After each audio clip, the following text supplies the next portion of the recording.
Hello students, welcome to my class.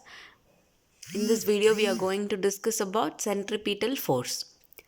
So when the object is in uniform circular motion, if it is in circular motion, then there will be an acceleration acting on the object, and this acceleration in the circular motion will be pointing towards the center of the circle. Okay, when an object is moving in a circular path, the acceleration on the object will be pointing towards center.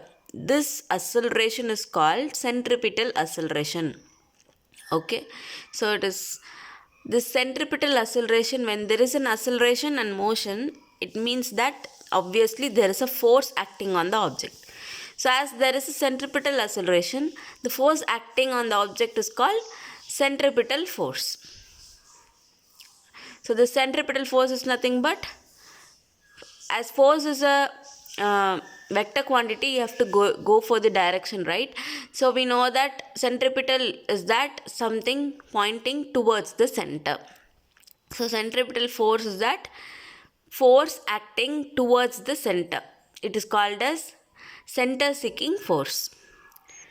So centripetal acceleration is given by the formula A is equal to V square by R.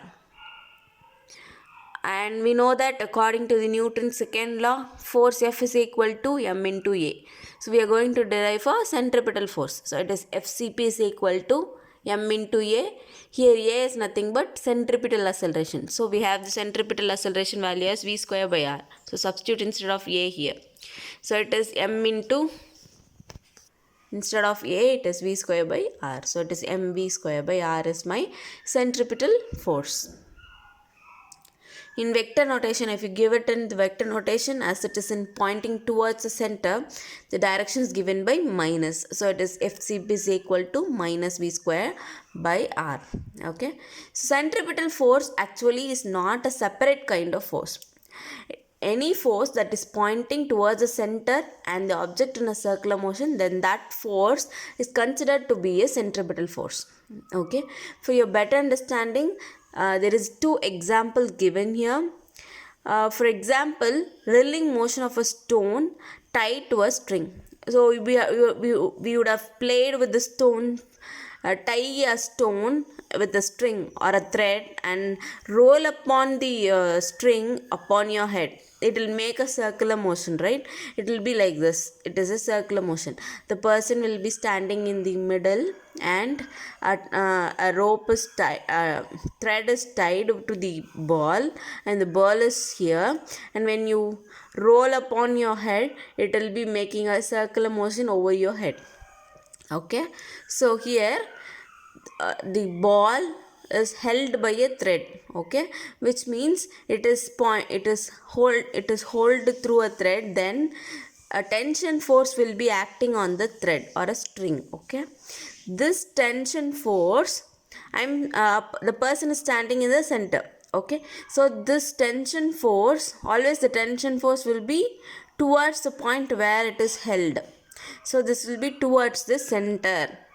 This tension force in this case is acting as a centripetal force, because see, this tension force, it is making the object or a ball to rotate in a circular motion, and the object is in circular motion and there is a force pointing towards center.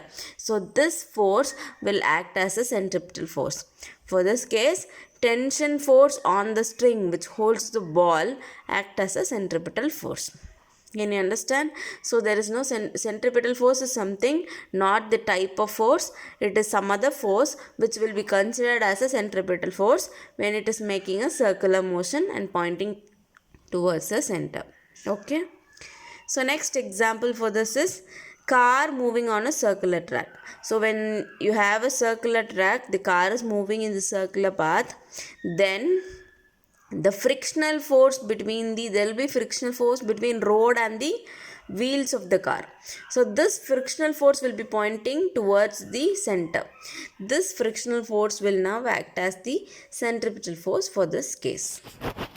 I hope you have understood. Thank you.